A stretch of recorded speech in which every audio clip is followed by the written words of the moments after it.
Здравейте! Току-що приключих тренировката си за днес. Това е тренировка за цялото тяло, тъй като няколко дни не бях тренирала, защото не се чувствах добре. Днешната тренировка реших да е малко по-лека. Направих я по-лека, като не включих никакви подскоци в тази тренировка, но иначе си е достатъчно тежка. Изпотих се цялата. Има упражнения за всички главни мускулни групи. Много е важно, когато искаме да отслабваме или тренираме за здраве, да тренираме цялото тяло. Всъщност, независимо каква е целта, тренировката винаги трябва да бъде за цяло тяло, или ако правим сплитове, разделение на мускулите, винаги да включваме така да правим подреждане сплитовете, че за няколко дни да покриваме всички главни мускулни групи. Така, за днешната тренировка имаме нужда само от една гира. Ако нямаме гира, тогава можем да използваме бутилка от вода. И така, упражненията. Първото упражнение е напът с изнасяне на крака напред.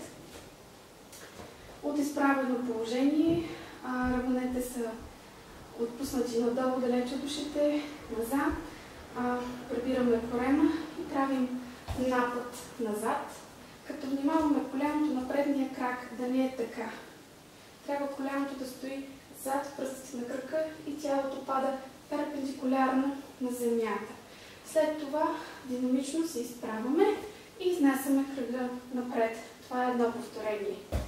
Надолу, нагоре. Ако сте начинаещи, може да правите само напъти без крака напред. Ето така. Ако сте още по-начинаещи и е трудно и това, тогава може да вземете ето тази поза и да правите напади ето така.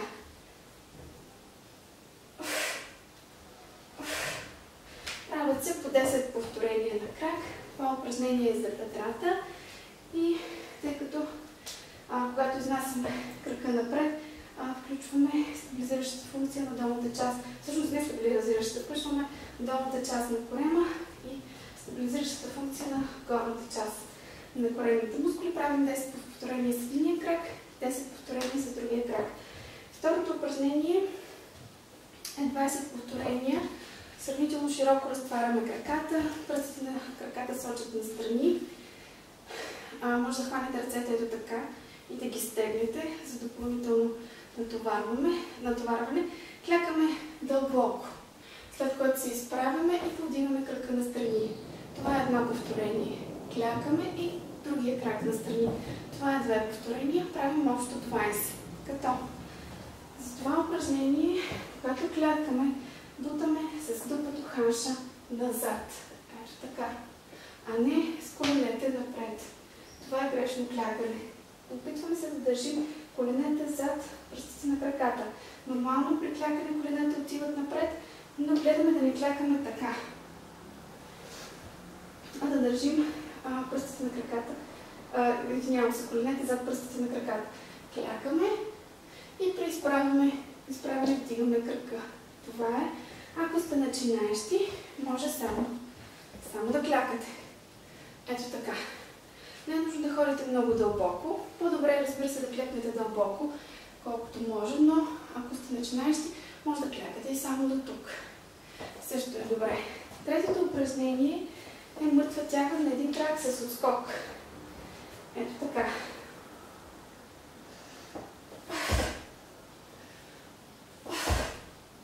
Аз изпълнявам това упражнение с гира, която е 4 кг. Може да се изпълни с бутилка минерална вода.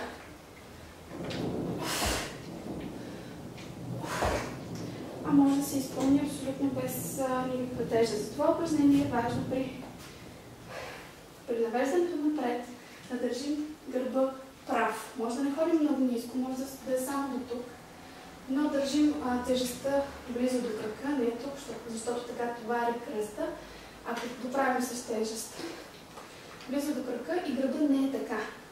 Това е грешно. Държим гърба прав, скачам. Това упражнение е чудесно за задната част на бедрата и за долната част на гърба. Правят се по 10 повторения на крак. Това беше третото упражнение, остават още две. Четвъртото упражнение е лицева опора, на което се слагам ръцете не така на пода, а ето така.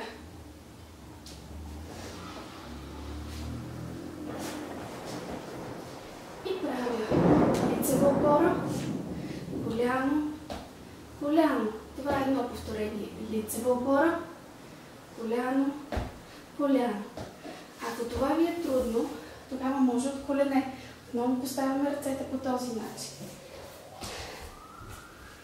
Пускаме дупето надолу, ето така, и правим лицева опора, след което можем да минем на пръсти на краката и да довършим коленете. А може и да опитаме просто така, но не е много ефективно. По-лесният вариант от колене е, ако дупето е назад по този начин. Това е по-трудният вариант от колене, това е по-лесният. Ето така.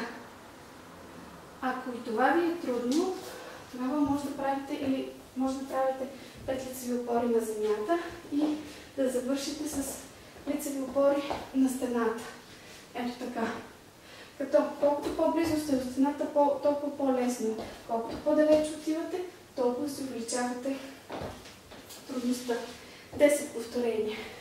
Последното упражнение е за мускулите. Предното упражнение беше за мускулите на гърдите и на корема. Последното упражнение е за мускулите на гърба. За него имате нужда от тежест. Ако нямате гира, използвайте бутилка с минерална вода. Поставяме единия крак така, а другия стъпалото перпендикулярно на стъпалото на първия крак. Едната ръка я облягаме на коляното и пускаме гирата до стъпалото, като максимално сме разтегнали гърба. Т.е. не държим така, а максимално сме пуснали ръката да е разтегната. Ръката е само кука. Тя не участва, т.е. не е движеща сила в това упражнение. Гърба се стремим да е прав, не е така. Прав гръб. И от разтегнато положение дърпаме все едно, мушкаме гирата в джоба. Ето така, дърпаме с мускулите на гърба и отпускаме бавно. Дърпаме бързо, извинявам се. Дърпаме бързо към джоба и отпускаме бавно. Бързо към джоба и отпускаме бавно. Важно е, когато отпускаме, движението да е контролирано. И това е тежката тренировка. Само 5 упражнение. Какво друго? Питате ме постоянно с кое упражнение да свалите корема, с кое упражнение да свалите бедрата. Трябва да ви кажа, че аз постоянно го повтарям това, но явно има нужда.